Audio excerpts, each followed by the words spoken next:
दोस्तों नमस्कार। आज फिर मैं हाजिर हूँ एक और सच्ची घटना के साथ। दोस्तों, आज की जो सच्ची घटना है वो है एक स्कूल टीचर की, जिस टीचर को एक गांव के देहाती लड़के से प्यार हो जाता है। तो आइए हम कहानी की शुरुआत करते हैं। दोस्तों, जो स्कूल टीचर होती है उसका नाम रिया होता है। रिया जिस गांव में पढ़ाने जाया करती थी, उसी गांव से करीब 2-4 किलोमीटर दूरी पर उसने एक अपना स्पेशल रूम ले रखा था। उसी में वो रहती थी और उस गांव में पढ़ाने जाती थी। जिस रास्ते से वो जाया करती थी, उसी रास्ते पर एक भोला नाम का लड़का अपने गाय भैंसों का काम किया करता था। उस रास्ते से जब वो टीचर निकलती थी तो वो उस भोला का बड़ा ही मजाक उड़ाती थी। ये उसका आए दिन रोज का काम रहता था। भोला से उसे ये मजाक करते करते प्रेम भी हो जाता है और वो भोला से इस कदर प्यार करने लगती है कि वो अब भोला को ही पूरी तरह अपने प्यार में, अपनी बाहों में जकड़ना चाहती थी। वो टीचर जो होती है, जब आए दिन उनका यही सिलसिला रहता है तो भोला भी ये देखता है, लेकिन वो इस चीज़ पर कभी गौर नहीं करता। वो अपने गाय भैंसों के काम में लगा रहता है। एक दिन वो स्कूल टीचर अपनी फ्रेंड के साथ भोला के पास जाती है और कहती है कि भोला, मैं अपने दिल की बात तुमसे कहना चाहता हूँ। लेकिन भोला इसके लिए कहता है कि मैडम, आप अपनी बात बता सकती हैं, मैं उसका जवाब दूंगा। तो वो अपने दिल की बात कहती है कि भोला, मैं तुमसे बहुत प्यार करती हूँ, क्या तुम मुझसे प्यार करती हो? इस पर भोला कोई जवाब नहीं देता और उस रिया नाम की लड़की से, यानी उस मैडम से हाथ जोड़कर कहने लगता है कि मैडम, आप अभी यहाँ से चली जाइए, क्योंकि अगर किसी गांव वाले ने आपको मेरे पास देख लिया तो आपकी बड़ी बेइज्जती होगी और ये गांव वाले आपको जीने नहीं देंगे। यहाँ तक कि हो सकता है कि ये गांव वाले इस स्कूल से आपका तबादला भी करा दें। भोला उससे हाथ जोड़ता है। तब तक इधर शाम होने को आती है और आसमान में बादल छा जाते हैं। वो जो लड़की होती है, वो मैडम, उसके बार बार कहने के बावजूद भी जब नहीं जाती तो भोला कहता है कि मैडम, आप चली जाइए, मैं बताऊँ तो आपके पैर पकड़ लूँ। जब भोला ये कहता है तो वो मैडम जो होती है वो सोचती है कि ये लड़का कितना डरता है। ये पैर पकड़ने की बात जब कहता है तो वो ज़्यादा कुछ नहीं कहती और वहाँ से बाहर निकल आती है। लेकिन वो अपने मन में ये सोचती है कि मैं अब घर नहीं जाऊंगी, मैं यहीं रुकूंगी सारी रात।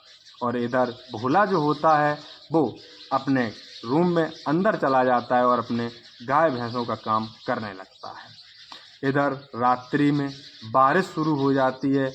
पूरी रात धीमी धीमी रिमझिम सी बारिश हो रही रहती है और वो मैडम भोला के रूम के बाहर, जहाँ उसके गाय भैंसों का काम होता था और जहाँ उसके गाय भैंस बंधते थे, उसी के पीछे छुपकर बैठी रहती है। और वो सोचती है कि अगर आज भोला ने मुझे नहीं बुलाया या मेरे पास नहीं आया तो मैं इसका ख्याल अपने दिल से हमेशा हमेशा के लिए निकाल दूंगी।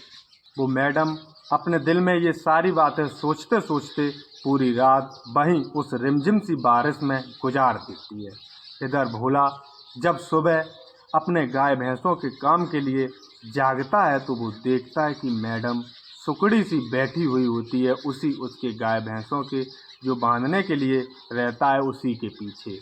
वो तुरंत उस मैडम के पास जाता है और जब दोनों की निगाहें मिलती हैं तो मैडम उसे बहुत ही क्रूर निगाहों से देखती है, जिस पर भोला कुछ नहीं कहता। लेकिन भोला कहता है कि मैडम, आप बहुत भीग चुकी हैं। लेकिन वो मैडम इस बात पर भोला को कुछ नहीं कहती और उस पर गुस्सा होकर चलने लगती है। लेकिन भोला की इतनी हिम्मत नहीं पड़ती कि वो उस मैडम का हाथ पकड़ के रोक सके। लेकिन मैडम इतना कहकर और ये सब करके भोला देख रहा होता है और मैडम अपने रूम पर वापस आ जाती है। रूम के लोग जब मैडम को भींगा हुआ देखते हैं तो वो लोग पूछते हैं कि मैडम, आप भीग कहाँ गई? तो वो मैडम जो रहती है, रिया नाम की लड़की, वो कहती है कि कुछ नहीं, मैं अपनी फ्रेंड के यहाँ गई थी, वहाँ से आई तो भीग गई। और वो इस बात को लेकर अपने रूम में अंदर चली जाती है। इधर उसकी सहेली भी उसकी देखभाल करती है, क्योंकि इधर उसको बुखार और सर्दी जुकाम हो चुका था मैडम को। और इधर भोला अपने मन में सोचता है कि शायद मैंने मैडम के साथ गलत किया, और अब वो अगली सुबह का इंतज़ार करता है और अगली सुबह अपने गाय भैंसों का काम करता है। और उसकी जो निगाह रहती है उस रोड पर रहती है जहाँ से मैडम पर डे अपने स्कूल में जाया करती थी, लेकिन मैडम नहीं निकल रही है।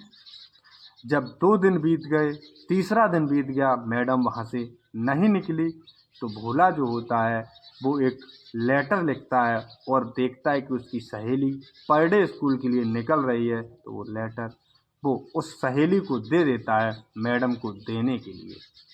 उसकी सहेली जो रहती है रिया की, वो उस लेटर को जब रिया को देती है जाके, तो रिया उस लेटर को खोल के भी नहीं देखती और फाड़ देती है।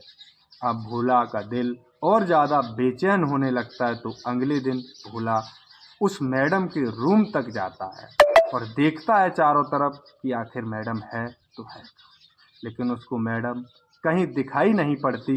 तो भोला बेचारा वापस अपने यहाँ चला आता है और अपने गाय भैंसों का काम करना शुरू कर देता है। और वो फिर से देखता है कि एक दिन मैडम अपनी सहेली के साथ स्कूल जा रही है। वो आगे रास्ता घेर कर खड़ा हो जाता है और कहता है कि मैडम आप 1 मिनट मेरी बात तो सुनिए। जिस पर मैडम के अंदर, उस लड़की के अंदर इसका गुस्सा भरा हुआ था उस भोला के प्रति कि वो फूट जाता है। वो कहती है कि तुम पर कुछ नहीं होता, तुम खुद तो डरते हो, तुम्हें खुद अपने आप पर गुमान है, तुम खुद डरते हो और कहते हो कि गांव के लोग मुझे देख लेंगे तो क्या होगा, तुम्हें खुद डर लगता है और कहते हो कि मैं डरती हूँ। ऐसा कहकर मैडम वापस अपने स्कूल चली जाती है और मैडम साथ ही साथ एक बात और बोलती है कि अगर तुम में हिम्मत है तो मुझे हिम्मत के साथ ले जाओ। भोला की ये बात समझ आती है और भोला अपने गाय भैंसों का काम करना शुरू कर देता है। अगले दिन जब मैडम स्कूल पहुंचती है और जब मैडम के लंच का टाइम होता है, तो सारे बच्चे लंच कर रहे होते हैं और स्कूल में जो स्टाफ रहता है मैडम भी उनके साथ बैठकर लंच कर रही होती है। इधर भोला एक नई नवेली मोटरसाइकिल पर अपना लुक बनाकर उस स्कूल के पास पहुंच जाता है और पहले तो वो हॉर्न बजाता है, तो मैडम और सारा स्टाफ टीचर उसे बाहर निकल कर देखता है। तो कहते हैं कि ये लड़का यहाँ तो कभी नहीं आता, अब यहाँ क्यों आया है। लेकिन जो वो मैडम रहती है रिया, भोला पर कोई रिएक्ट नहीं देती। इस पर भोला अपनी बाइक से नीचे उतरकर स्कूल में अंदर चला जाता है और उससे कहता है कि तुम मेरे साथ चलती हो या नहीं, तुम्हें मेरे साथ चलना पड़ेगा। वो मैडम होती है, वो इससे बार बार मना करती है, लेकिन भोला इसे ज़बरदस्ती अपनी बाइक पर बैठाता है और निकल लेता है। हालांकि मैडम ज़बरदस्ती ज़रूर बैठाता है, लेकिन मैडम को भी दिल में लालसा थी कि भोला उसे ज़रूर ले जाए। और यहाँ से भोला और वो मैडम कहीं निकल जाती हैं। और इधर इस बारे में जब गांव वालों को पता चलता है, तो गांव वाले भोला के घर पर पंचायत बैठा देते हैं। और सारे लोग जब पंचायत कर रहे होते हैं, तो कुछ ही घंटों बाद भोला और रिया वापस एक बाइक से सजे धजे दूल्हा दुल्हन की तरफ, इधर मैडम की मांग में सिंदूर भरा है और वो एक दुल्हन की तरह सजी हुई है और भोला एक दूल्हे की तरह बना हुआ है। दोनों वापस अपने घर आते हैं और घर पर पंचायत देखते हैं, तो पंचायत के लोग कहते हैं कि देखो ये आ गया, इसने ये क्या किया, इस लड़की के साथ ज़बरदस्ती ऐसा कर दिया। हम लोगों ने पहले ही बोला था कि ये लड़का बहुत बदमाश है, इसे कुछ कहीं और भेजना चाहिए, लेकिन आप लोगों ने उसे एक छोटी सी सज़ा देकर पहले छोड़ दिया।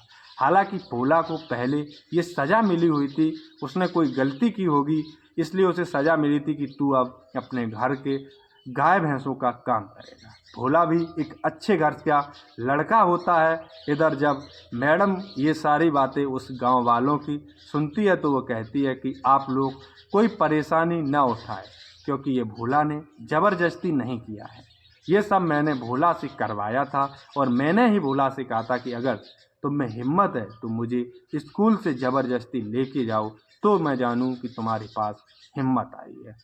तो दोस्तों, ऐसे ही सारे गांव के लोग चले जाते और भोला और उस मैडम का जीवन बड़े ही खुशहाल तरीके से चल रहा होता है। तो दोस्तों, आज की सच्ची घटना मेरी यहीं तक। आगे के लिए हमारे चैनल को सब्सक्राइब करें, शेयर करें। आज के लिए जय हिंद, जय भारत।